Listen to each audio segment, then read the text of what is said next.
between that which we believe is necessary, that which we believe is spiritual, and that which we've been programmed to believe, which is no longer necessary.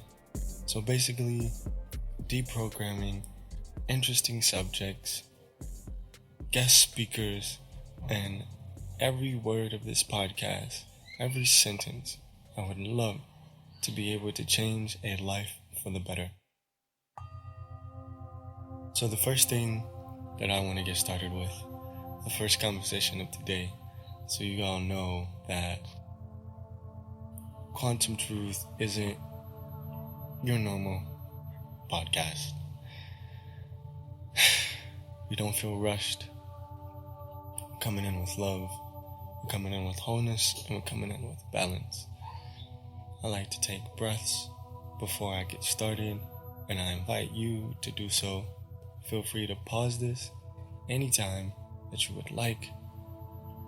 Take that breath so that we can all be in our most high state. So, for starters, let's talk about freedom fighters. Let's talk about the revolution. It's my understanding that freedom fighters, such as those we've seen in movies, for example, Malcolm X, Martin Luther King, maybe he was or wasn't a freedom fighter, Muhammad Ali, and the many, many more that I could list on. Some of them took on the title freedom fighter. And I want to talk about why the freedom fighters, such as the Black Panthers, are no longer with us in the same form that they were. And that's because the revolution has changed. The revolution has updated. Just like your cell phones, just like computers, consciousness also upgrades. And starting with the etymology of freedom fighters, let's start with the freedom, right? Freedom. It's free with a dome on it. We want to be free. We don't want a dome. We don't want to be free within certain bounds, right? So let's lose the free dome, stick with just the free, and now we have free fighters, right? Why are we fighting?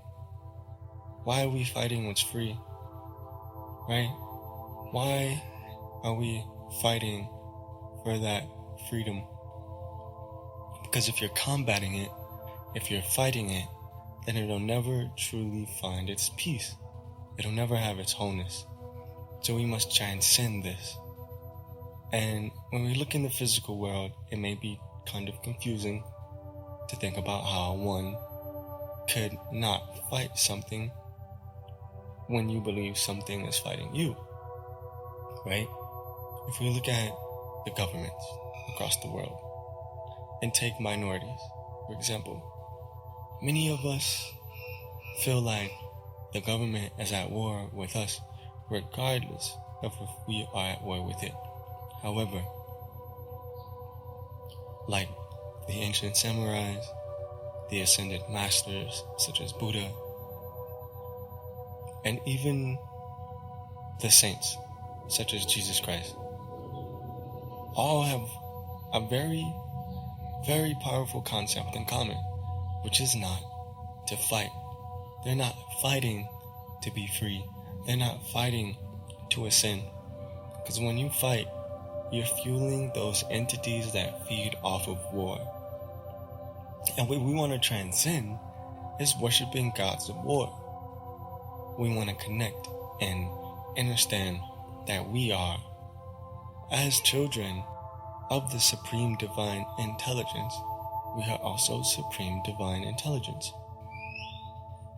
So, the revolution, if we're not freedom fighters, if we're just free,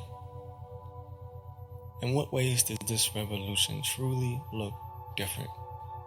Well, I'll tell you what. You could protest on the street back then. You can still carry guns. We've discovered that you can storm the Capitol. And I do not condone such activities because I believe it's more powerful to have an internal revolution. Because science, spirituality, and even religion proves to us time and time again that things in conflict internally will represent externally. Internal conflict, therefore external conflict. When we look at kings, when we look at leaders, when we look at politicians, those which are taught of in America. Now, in other countries, people know of different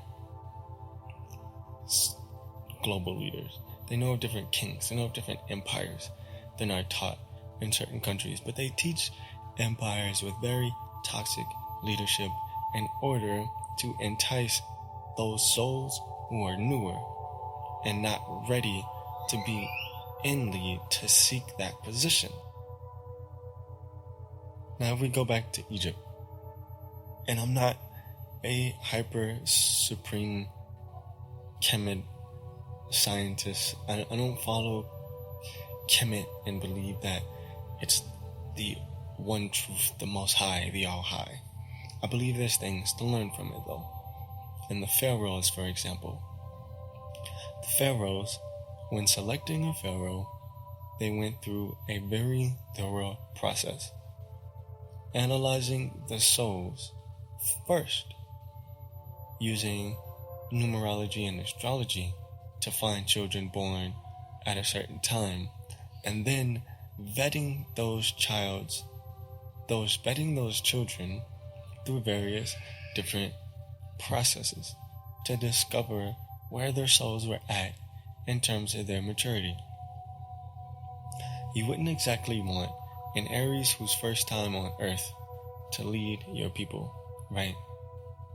You wouldn't want someone who's more prone to be selfish than they are to be selfless. And these are the type of screenings that I believe are necessary for leaders. Now, how can we make that easier?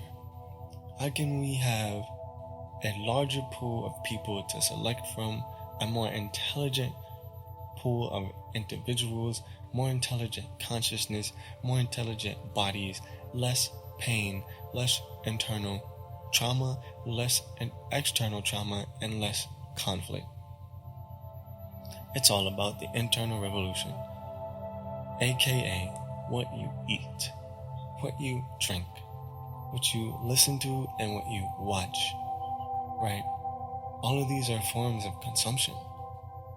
If you grow up and you watch your parents fight, you listen to aggressive music, you eat processed foods, and you watch horror shows, serial killing shows, you watch the news, you listen to the radio, you go to public school, what choice do you have but to be consumed by conflict? Because everything that you're ingesting is conflict. The DNA in processed foods, GMO altered foods, the DNA is in conflict, it's not in harmony. That which created everything created plenty of food and plenty of beings, so much fruit, so many seeds, so many roots for us to select from and choose from. And this is without the input of human beings.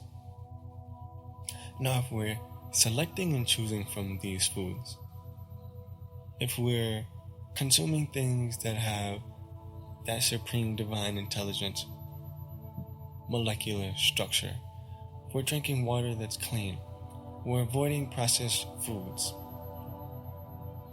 if we're not consuming excess hormones that aren't even necessary for humans, if we allow our bodies to detox and cleanse, if we listen to music full of soul, joy, life, and dance, if we watch shows with plots that don't include the horrors of humanity, but include transcending challenges, then our children, our bodies, and when we become parents, we will be so completely different.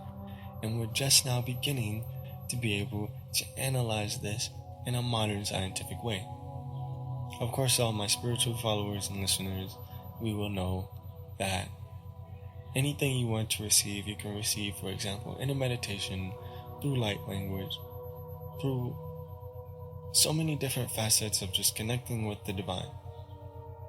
But for those who need modern science, we're just now getting there. Veganism, vegetarianism, being plant-based, even